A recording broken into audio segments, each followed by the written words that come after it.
Matagal ng kalbaryo ng publiko ang mabigat na daloy ng traffic. Sakit sa ulo rin ng mga pasahero ang mahabang pila. Siksikan at kakulangan ng pampublikong sasakyan. Maliban sa mga bus at jeep, mga tren o railway project ang solusyon ng gobyerno para maibsan ang traffic at magkaroon ng epektibo at abot kayang public transportation.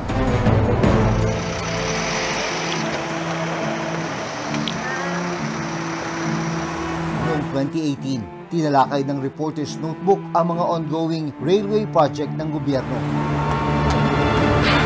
Makalipas ang halos 6 na taon, ano na ang nangyari sa mga ibinidang proyekto? May napakikinabangan na ba ang mga commuter sa ngayon? Malang pa!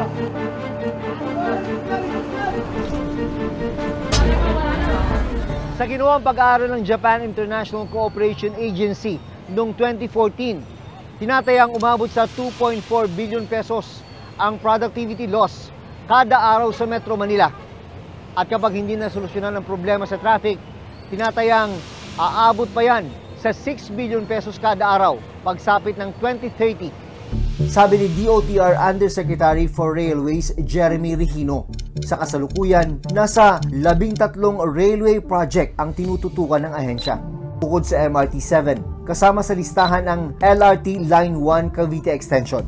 May project cost ito na nasa mahigit 77 billion pesos sa ilalim ng PPP o Public-Private Partnership, Official Development Assistance ng Japan International Cooperation Agency o JICA at pondo ng gobyerno. May haba itong 11.7 kilometers, natatakbo mula Baclaran hanggang Bacoor, Cavite. Nung una namin itong bisitahin noong 2018, nasa pre-construction phase ang proyekto at plano sanang simulan ang partial operations noong 2021. Pero dahil sa pandemya, nagkaroon din ng delay sa proyekto.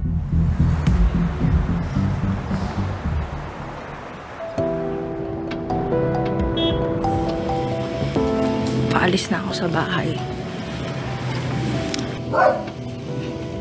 Isa sa umaasang makakasakay sa LRT Line 1 Cavite Extension, si Justine May Papio o JM.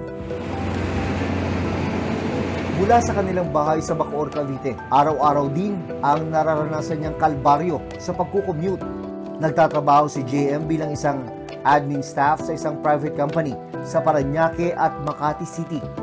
Imbis na 1 hour lang po yung magiging biyahe ko, gumigising po ako ng 2 hours earlier kasi sobrang hassle po. Imbis na papasok ang fresh, papasok ang haggard.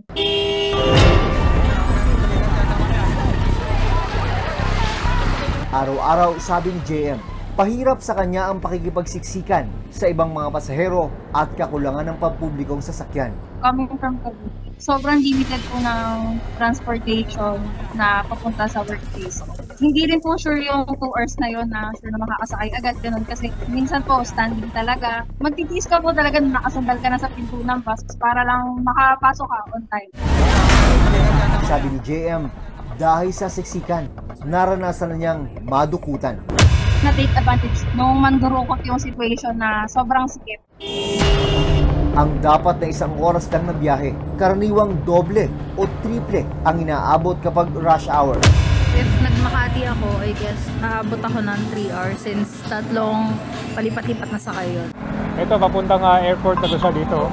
Nitong July 2024, nasa 74% ang construction progress ng LRT Line 1 Cavite Extension ayon sa DOTR. Ito naman yun sa Roas Boulevard. Kitang-kita mo yung daanan ng train dito. Halos naka-ready na. Meron na mga railings. By the end of this year, bubuksan na natin ang 5 stasyon sa Parañaque. That will be operational. Kabilang sa tinatawag na Railway Renaissance ng gobyerno, ang rehabilitasyon at maintenance ng MRT-3. Ito ang tren na bumibiyahe mula Taft, Pasay hanggang North Avenue, Quezon City. Taong 1999 nang maging fully operational ang MRT-3. We can already see the progress and development, the improvement of our train system in the MRT-3 line. There are less glitches. Pero ang maituturing na isa sa pinakamalaking railway project ng gobyerno, ang Metro Manila Subway Project. Ito ang kauna-unahang subway o underground railway sa bansa na tinawag ding Project of the Century. 33 kilometers ang railway system at magkakaroon ng 17 istasyon mula Valenzuela City hanggang Parañaque City. Nasa 488 billion pesos ang inilaang pondo sa proyekto na magmumula mula rin sa Official Development Assistance ng JICA.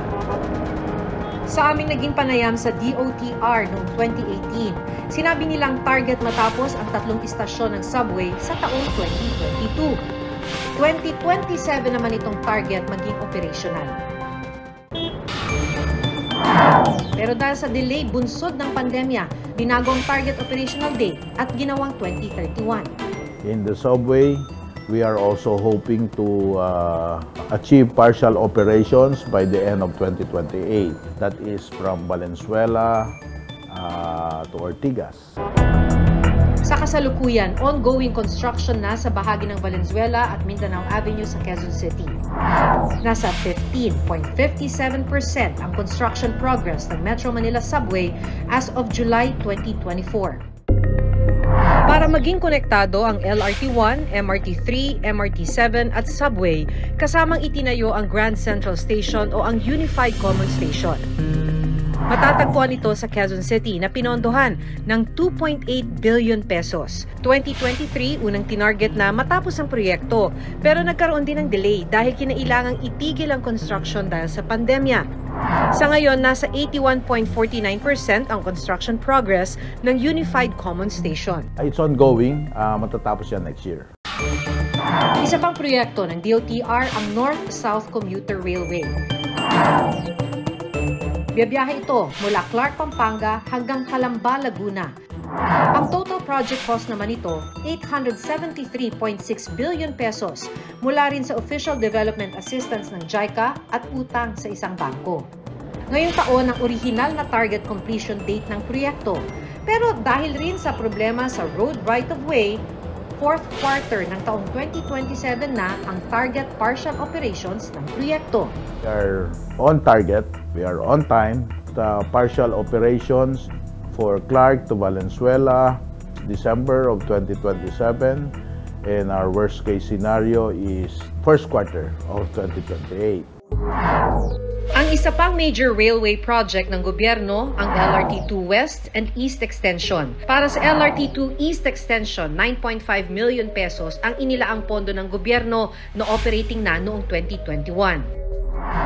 10 million pesos naman ang pondo para sa West Extension na ngayon ay nasa ilalim pa raw ng comprehensive study, sabi ng DOTR. There is an ongoing study for the rehabilitation of Line 2 dahil luma na po yung mga bagon natin doon. So that's a total of 10 kilometer expansion. Kung susumahin sa 13 railway project, 5 ang ongoing ang construction at rehabilitation. Isa ang tapos na. 3 ang nasa pre-construction phase at 4 naman ang under feasibility study pa. Aminado ang DOTR na karaniwang problema nila sa pagpapatupad ng mga proyekto ang road right-of-way. Hindi raw ito madaling irisolba. It's not that easy. There are so many special laws in right-of-way acquisition. Loan agreement, safety guidelines of JICA and the AEDB.